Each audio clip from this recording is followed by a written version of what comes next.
अब हम कौन सा कॉन्सेप्ट सीखने जा रहे हैं? अब हम जो है वो सुपर प्रॉफिट का जो है वो सुपर प्रॉफिट मेथड का कॉन्सेप्ट जो है वो सीखने जा रहे हैं। सर सुपर प्रॉफिट मेथड जो है, सुपर प्रॉफिट क्या होता है? सर सबसे पहले ना हमारे को जो है ना ये समझा दो कि सुपर प्रॉफिट क्या होता है। मैंने कहा ठीक है सर, आपको जो है सबसे पहले सुपर प्रॉफिट जो है वो सिखा देते हैं। सुपर प्रॉफिट क्या होता है? सुपर प्रॉफिट का मतलब क्या है? नाम से जो क्लियर हो रहा है कि हमने कितना एक्सेस प्रॉफिट जो है वो अर्न करा है नॉर्मल प्रॉफिट से, उसका मतलब होता है सुपर प्रॉफिट। अच्छा सर, सुपर प्रॉफिट का मतलब ये होता है एक्सेस प्रॉफिट जो है वो ओवर द नॉर्मल प्रॉफिट? हाँ, इसका मतलब ये होता है। तो सर सुपर प्रॉफिट का मतलब क्या है? सुपर प्रॉफिट का मतलब है एवरेज प्रॉफिट्स माइनस में कितने नॉर्मल प्रॉफिट जो है वो अर्न कर रहे हैं थे हम जो है वो। अगर हम इन दोनों का डिफरेंस जो है वो निकाल देंगे ना, तो हमारा जो है वो क्या निकल कर आ जाएगा? हमारा सुपर प्रॉफिट जो है वो निकल कर आ जाएगा। सर ये एवरेज प्रॉफिट्स का मतलब तो हमने जो है सीखा हुआ है। एवरेज प्रॉफिट का मतलब सर आप ये तो नहीं कह रहे कि एक्चुअल एक्चुअल जो है वो अर्निंग्स जो है वो हमारी कितनी है? यस, एवरेज एक्चुअल अर्निंग्स जो है वो हमारी कितनी है वो हम यहाँ पर निकाल देंगे। नॉर्मल प्रॉफिट्स का मतलब क्या है कि हमारा नॉर्मल रिटर्न कितना होना चाहिए? एक पैसा जो है वो हमने कैपिटल जो है वो इन्वेस्ट करी हुई है, अगर इन्वेस्ट करी हुई है बिजनेस के अंदर, जैसे मान लो एक पर्सन है, जब भी वो पैसा जो है वो इन्वेस्ट करता है ना किसी भी बिजनेस के अंदर, तो इट इज़ ऑब्वियस कि वो जो है ना उससे कुछ ना कुछ जो है वो रिटर्न जो है वो एक्सपेक्ट करके चलता है कि इतना रिटर्न तो है, मोटा मोटा मैं 12% तो इससे कमाऊंगा ही कमाऊंगा। नॉर्मली मार्केट के ट्रेंड्स के अंदर सबको देख के पता चल जाता है कि हाँ जो है वो ये बिजनेस ये कैसे निकाला जाता है। देखो ये ना वैसे पता चल जाता है जैसे कि अगर मान लो कोई भी, अगर हम यहाँ पैसा ना लगाते तो जो है वो हमारे को जो है वो हम बैंक में एफडी में पैसा लगाते, वहाँ पर हमारे को जो है वो 10-12% का जो है वो रेट ऑफ इंटरेस्ट जो है वो मिल रहा है। तो नॉर्मल जो एक्सपेक्टेड रिटर्न जो कैपिटल इन्वेस्टेड पर है ना, वो हम जो है वो क्या कर देते हैं, माइनस कर देते हैं एवरेज प्रॉफिट्स में से। तो हमारा जो है वो सुपर प्रॉफिट जो है वो कंप्यूट हो जाता है। हमारे को जो है पता चल जाता है कि क्या कोई ऐसा एक्स्ट्रा ऑर्डिनरी प्रॉफिट जो है वो हमारा बिजनेस जो है वो अर्न कर रहा है या नहीं कर रहा है। ठीक है सर, ये बात समझ में आ गई। सर आप ना ये बताओ कि हमारे को जो है वो, अगर हमारे को कैलकुलेशन करनी है गुडविल की अंडर सुपर प्रॉफिट मेथड, हमारे को जब गुडविल कैलकुलेट करनी है सुपर प्रॉफिट मेथड के अंदर, सबसे पहले जो है वो हमारे को क्या कंप्यूटेशन करना पड़ेगा? ये तो अब आप मुझे खुद ही बता सकते हो। सबसे पहले जो है वो हमारे को क्या कंप्यूट करना पड़ेगा? एक्चुअल एवरेज प्रॉफिट जो है वो कंप्यूट करेंगे। एंड नंबर टू, हम क्या कंप्यूट करेंगे? फिर हम नॉर्मल प्रॉफिट्स जो है वो कंप्यूट करेंगे। और नॉर्मल प्रॉफिट जो है वो किसके बेसिस पर निकाले जाते हैं? कैपिटल एम्प्लॉयड के बेसिस पर जो है वो निकाले जाते हैं। और जो डिफरेंस होगा वो जो है वो हमारा क्या हो जाता है? सुपर प्रॉफिट जो है वो हो जाता है। और सुपर प्रॉफिट का मतलब क्या है कि हमने जो है वो ए में से जो 1 में से 2 माइनस कर दिया, तो हमारा जो है वो निकल जाएगा। सर मैंने कहा हाँ हाँ। सर एक बात बताओ ना, कि आपने बताया कि जो नॉर्मल प्रॉफिट्स जो भी होंगे, सर इसके लिए जो है वो आपने बताया कि हमारे को ना कैपिटल एम्प्लॉयड की जो है वो ज़रूरत पड़ेगी, कैपिटल कितनी इन्वेस्टेड करी है। मैंने कहा हाँ हाँ, इसके अंदर हमारे को ना कैपिटल एम्प्लॉयड की ज़रूरत पड़ेगी। देखो कैपिटल एम्प्लॉयड जो है ना दो अप्रोचेस से निकाली जाती है। एक तो होती है लाइबिलिटी साइड अप्रोच से निकाली जा सकती है, लाइबिलिटी साइड अप्रोच। और एक आ जाती है मेरे पास एसेट साइड अप्रोच के थ्रू भी जो है वो निकाली जा सकती है। सर लाइबिलिटी साइड अप्रोच और एसेट साइड अप्रोच का मतलब क्या है? देखो कैपिटल एम्प्लॉयड का मतलब सबसे पहले समझ लो। कैपिटल एम्प्लॉयड का मतलब क्या है कि कितना पैसा जो है वो हमने फर्म के अंदर इन्वेस्ट करा हुआ है फर्म को चलाने के लिए। यार देखो फर्म को चलाने के लिए भी ना कुछ पैसा जो है वो इन्वेस्ट करके रखना पड़ता है। अच्छा सर आप ये कहना चाह रहे हो कि हमारे को जो है वो कुछ पैसा जो है वो फर्म के अंदर इन्वेस्ट करना पड़ता है फर्म को चलाने के लिए। अगर फर्म के अंदर पैसे नहीं लगा होगा तो हम जो है वो जैसे नॉर्मल बिजनेस ऑपरेशंस को रन करने के लिए जैसे डेटर से पैसा आ रहा है, क्रेडिटर को पैसा पेमेंट करना है, तो कुछ पैसा जो है वो कैपिटल जो है वो इम्प्लॉयड करनी पड़ती है। आई होप जो है मुझे इसको आपको ज़्यादा एक्सप्लेन करने की जरूरत नहीं है। आप इतने एनफ मेच्योर हो कि आप जो है वो कैपिटल एम्प्लॉयड जो है वो आपको पता है कि क्या होती है। देखो कैपिटल एम्प्लॉयड जो है ना लाइबिलिटी साइड से भी निकाली जाती है और एसेट साइड से भी निकाली जाती है। हाँ सर ये तो आपने बता दिया। सर ये लाइबिलिटी साइड से कैसे निकाली जाती है?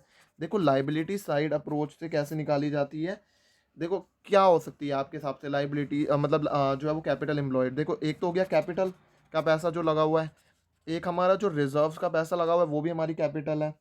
इसमें से अगर कोई भी हमारी गुडविल जो ऑलरेडी हमारी बुक्स के अंदर है, वो हम माइनस कर देंगे, ठीक है। और अगर हमारे कोई फ़िक्टिशियस एसेट्स हैं, फ़िक्टिशियस एसेट्स का मतलब है जो नाम-नाम के एसेट्स हैं, जैसे मिसलेनियस डेफर्ड मिसलेनियस एक्सपेंडिचर आ जाता है। और बाकी सारे जो जो भी जो है ना, मतलब एक तरह से ना मिसलेनियस जो फ़िक्टिशियस एसेट्स मतलब फटी हुई जेब है, कि जो है वो प्रिलिमिनरी एक्सपेंसेस है, बस इसे जो है वो राइट ऑफ करने के लिए छोड़े हुए हैं, और ऐसे-ऐसे करके जो है ना, कुछ मतलब ये कोई बेनिफिट नहीं दे रहे हैं हमारे को, बस ये एज़ सच ऐसे हैं कि बस ये है कि हमारे ना बस प्रॉफिट्स कम कर देंगे, ऐसे सच बस ये है कि हमारे को जो है बस इसको राइट ऑफ करके बस ये राइट ऑफ कर देंगे, ये वगैरह-वगैरह। एज़ सच ये है कि मतलब उतना इकोनॉमिक बेनिफिट जो है वो हमें इनसे मिलने वाला नहीं है। वो फ़िक्टिशियस एसेट्स होते हैं, वो हम माइनस कर देंगे। और नॉन ट्रेड इन्वेस्टमेंट्स अगर हमने वो करी हुई है, तो वो भी हमारी जो है वो माइनस हो जाएगी। जो कि हमने जो है वो ट्रेड इन्वेस्टमेंट नहीं करी हुई है, नॉन ट्रेड इन्वेस्टमेंट करी हुई है, तो हमारे जो है वो क्या निकल जाएगी, कैपिटल एम्प्लॉयड निकल जाएगी। सर समझ में आ गया, लाइबिलिटी साइड से जो है वो कैपिटल एम्प्लॉयड ऐसे निकाली जाती है। और सर एसेट साइड से फिर कैसे निकाली जाती है? देखो, एसेट साइड्स के अंदर जो है वो कैसे निकाली जाएगी, एसेट साइड के अंदर जो है वो हमारे को जो है वो कैसे निकाल सकते हैं हम, एसेट साइड के अंदर हम जो है वो सारे के सारे एसेट्स ले लेंगे, लेकिन क्या क्या नहीं लेंगे, गुडविल को नहीं लेंगे। हम जो है वो नॉन ट्रेड इन्वेस्टमेंट जो होंगी होंगी वो नहीं लेंगे। और एक तरह से हमारे जो फिक्टिशियस एसेट्स हैं उनको हम नहीं लेंगे। उसमें से अगर हम आउटसाइड लाइबिलिटीज़ जो है वो माइनस कर देंगे, तो हमारा जो है वो कैपिटल एम्प्लॉयड आ जाएगा। सर हमारे को ना कुछ कुछ जो है वो समझ में आ रहा है। मतलब जो है वो ये एक बैलेंस शीट दे रखी है, यहाँ पर जो है वो एसेट्स हैं, एक तो फिक्स्ड एसेट्स हो गया, एक करंट एसेट्स हो गया, ठीक है। और यहाँ पर करंट लाइबिलिटीज़ है, यहाँ पर आ गया कैपिटल। मान लो कैपिटल है 1000 रुपये की, और जो है वो रिजर्व जो है वो 200 रुपये के लगे हुए हैं, ठीक है। और अगर मान लो फॉर्म के अंदर गुडविल जो है वो 200 रुपये की है, फिक्स्ड एसेट जो है वो 1000, फिक्स्ड एसेट्स मान लो 100 के हैं, मान लो 900 के हैं, और ये जो है वो 100 के हैं। और हमारी करंट लाइबिलिटीज़ जो है वो कितने की हो गई,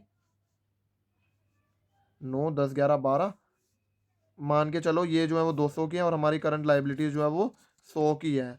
तो उस केस के अंदर जो है वो हमारे को लाइबिलिटी साइड से भी जो है वो निकालनी है, और एसेट साइड से भी निकालनी है। देखो सर, हम लाइबिलिटी साइड से तो ना हम खुद निकालेंगे। देखो लाइबिलिटी साइड से कैसे निकलेगी, ये जो 1000 रुपये की कैपिटल है ना, टोटल बैलेंस शीट का क्या है, 1300 इधर भी है, 9 10 11 12 13, 1300 इधर भी है। तो लाइबिलिटी साइड से कैसे निकलेगी, कैपिटल एम्प्लॉयड, ये जो 1000 रुपये है ना, इसमें हम ऐड कर देंगे ये 200 रुपये जो है, और उसमें से हम माइनस कर देंगे जो गुडविल का है। और हमारे इस केस के अंदर हम अज्यूम करके चल रहे हैं कोई भी हमारी नॉन ट्रेड इन्वेस्टमेंट नहीं है, और हमारे फिक्टिशियस एसेट्स भी नहीं है। तो हमारी कितनी हो गई लाइबिलिटी साइड से 1000 प्लस में 200 माइनस में 200, तो मतलब 1000। और एसेट साइड से कैसे निकाली जाएगी, सारे के सारे हमें एसेट्स लेने हैं, 900 प्लस में 200। और जो है वो हमारे को क्या नहीं लेना, गुडविल नहीं लेना। नॉन ट्रेड इन्वेस्टमेंट हमने अज्यूम कर लिया कि यहाँ पर नॉन ट्रेड इन्वेस्टमेंट है ही नहीं हमारे पास। और फिक्टिशियस एसेट्स हमने जो है वो अज्यूम कर लिया, यहाँ पर हमारे पास कोई फिक्टिशियस एसेट्स भी नहीं है। तो 900 प्लस में 200 माइनस में हमारी कोई आउटसाइड लाइबिलिटीज़ हैं, अगर वो हैं तो वो हैं 100 रुपये की। तो 900 प्लस में 1100 माइनस में ये 1000 इधर भी है। और सर ये दोनों किसी से सेम आता है आंसर, हाँ बिल्कुल। इन आप लाइबिलिटी साइड से जो है वो कैपिटल एम्प्लॉयड निकालो, या फिर आप एसेट साइड से जो है वो कैपिटल एम्प्लॉयड को निकालो, आपका आंसर जो है वो सेम आने वाला है। सर सेम आने वाला है, बिल्कुल आपका आंसर जो है वो सेम आने वाला है। सर हमने जो है वो ना कैपिटल एम्प्लॉयड निकालना तो जो है वो सीख लिया कि कैपिटल एम्प्लॉयड जो है वो कैसे निकाला जाएगा। अब आप सर ये बताओ कि जो है वो नॉर्मल प्रॉफिट्स जो है वो कैसे, हमने जो है वो कैपिटल एम्प्लॉयड जो है वो निकालना सीख लिया। अब हमारे को आपने जो है वो इसके बाद सर हम क्या करेंगे, देखो इसके बाद जो है वो हम क्या करेंगे, एवरेज कैपिटल एम्प्लॉयड जो है ना वो हम कंप्यूट करेंगे। वेट अ सेकंड, मैं आपको जो है वो समझा रहा हूँ उतनी देर में।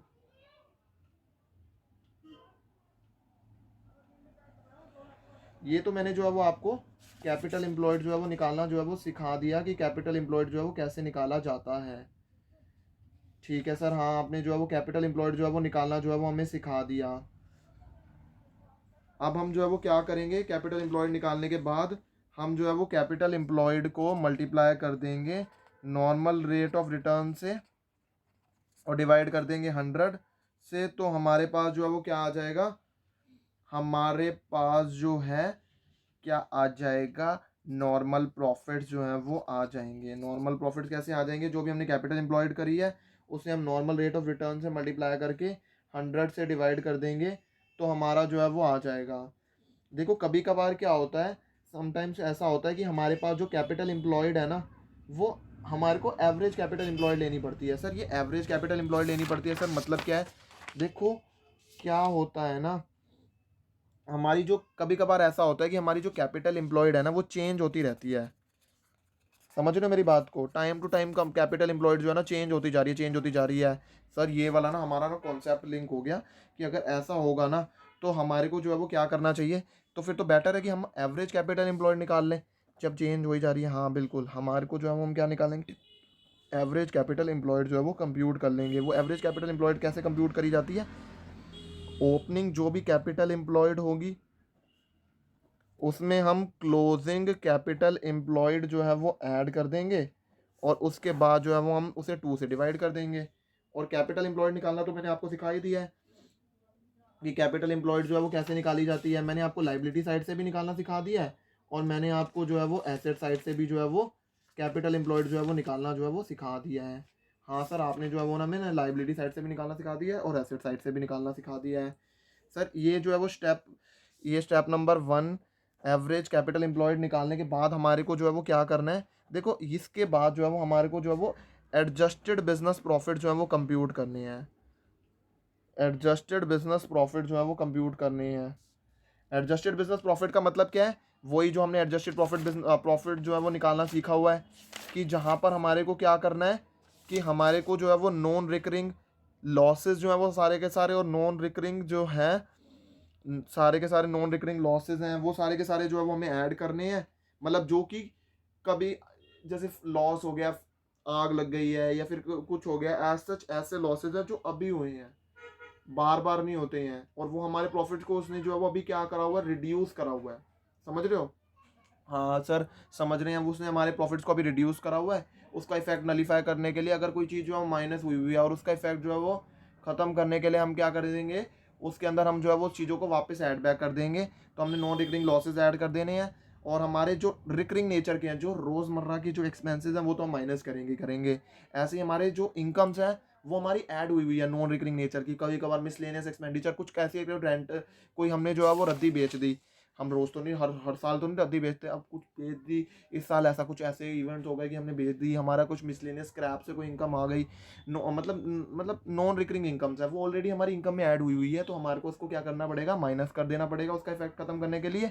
और ऐसे कोई कोई जो है वो एज सच ऐसी इनकम्स हैं जो कि जो है वो रिकरिंग नेचर की हैं, उसको जो है वो क्या करा जाएगा, उसको ऐड करा जाएगा। यार वो तो हमारे जो है वो इनकम को बढ़ाने चाहिए ना। हमारी कोई इनकम है, रेंटल इनकम आ रही है, हमारे को जो है वो इनकम को बढ़ाओ ना, कि जो है वो जो नॉर्मल इनकम ताकि हमारी जो है वो निकल पाए।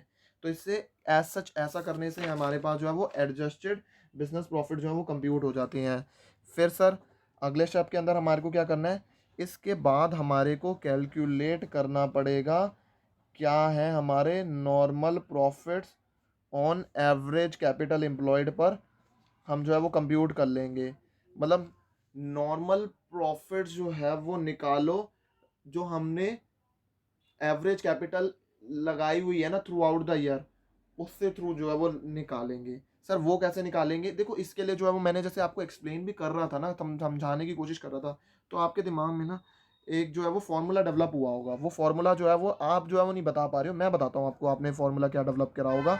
कि जो हमने एवरेज कैपिटल एम्प्लॉयड जो है वो निकाली है ना, कि इतनी कैपिटल जो है वो थ्रू आउट द ईयर जो है वो लगी हुई है, ओपनिंग ना लेके ना क्लोजिंग लेकर, वेटेज दोनों को इक्वल देकर हमने जो है वो एवरेज कैपिटल एम्प्लॉयड जो है वो निकाल ली।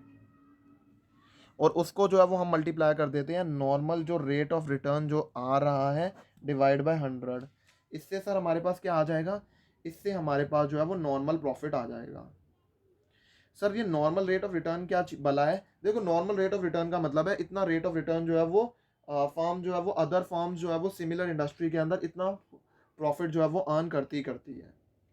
ठीक है, मतलब जैसे अदर इंडस्ट्रीज है, जैसे टाटा है, अभी मैं टाटा, अगर मैं टाटा है, टाटा ये देखेगी कि रिलायंस जो है वो कितना जो है वो प्रॉफिट नॉर्मली जो है वो कमा रही है 1 लाख रुपए, तो जो है वो क्या हो जाएगा, इतना जो है वो नॉर्मल रेट ऑफ रिटर्न है। एक तरह से मैं जो है वो ये बोल सकता हूँ कि कितना रेट ऑफ रिटर्न जो है वो मान के चलो ये जो है नॉर्मली जो है वो 10% का रेट ऑफ रिटर्न जो है वो मोटा मोटा कमा के चली रही है, ठीक है। जो है वो टाटा है और ये मान लो रिलायंस है, रिलायंस का जो है वो प्रॉफिट आ रहा है, रेट ऑफ प्रॉफिट जो है वो आ रहा है, जितना उसने पैसा इन्वेस्ट करा हुआ है बिजनेस के अंदर उसके ऊपर उसका प्रॉफिट आ रहा है, रेट ऑफ रिटर्न आ रहा है 10%। तो मतलब टाटा के लिए भी जो नॉर्मल रेट ऑफ रिटर्न जो है वो कितना हो गया, 10% हो गया। मतलब टाटा को भी 10% तो कमाना ही चाहिए।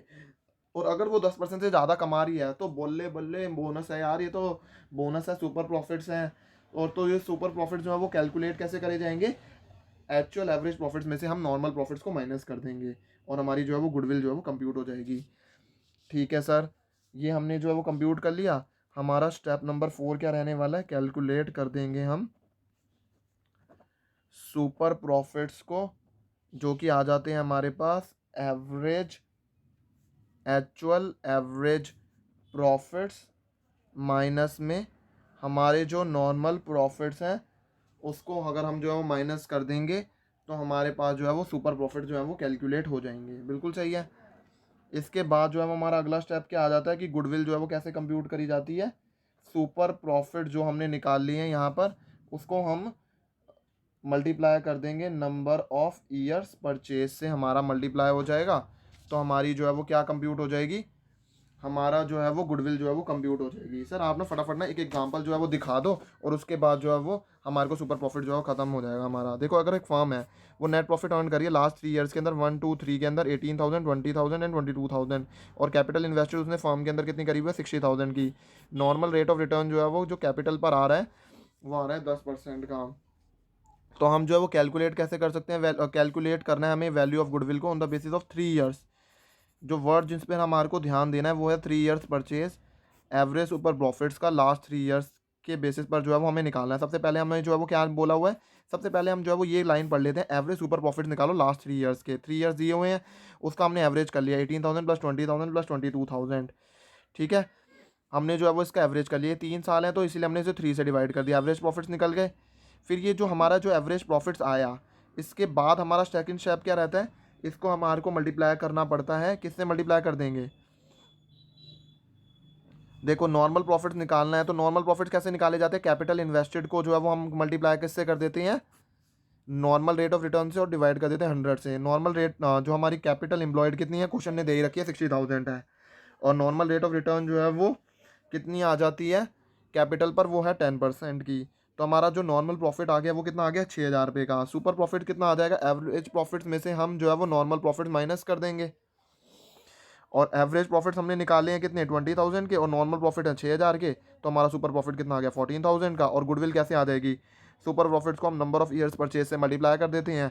सुपर प्रॉफिट्स आ रहे हैं मेरे पास 14,000 के, और नंबर ऑफ ईयर परचेज जो है वो कैसे निकाला जाएगा, नंबर ऑफ ईयर परचेज जो है क्वेश्चन के अंदर दे रखा है वो है 3 ईयर्स के बेसिस पर जो है वो हमें उसे वैल्यू करना है। तो हमारी गुडविल कितनी आ गई, 42,000 की जो है वो हमारी गुडविल आ गई।